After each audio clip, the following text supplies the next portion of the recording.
জয়পুরহাটে দুটি গাঁজা গাছসহ মাদক কারবারি আলিমকে গ্রেফতার করেছে র্যাব।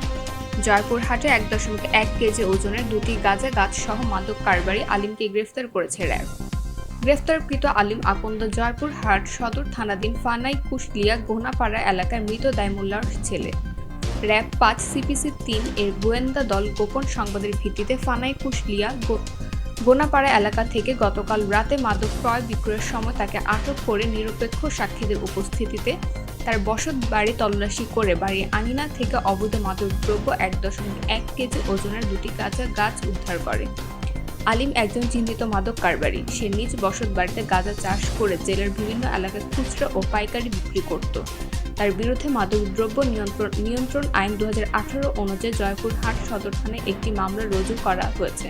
বৃহস্পতিবার দুপুরে এক প্রেস বিজ্ঞপ্তিতে এ তথ্য নিশ্চিত করেছে র্যাব কর্তৃপক্ষ। তথ্য ও চিত্রে জয়পুরহাট থেকে নাহিদ আক্তার।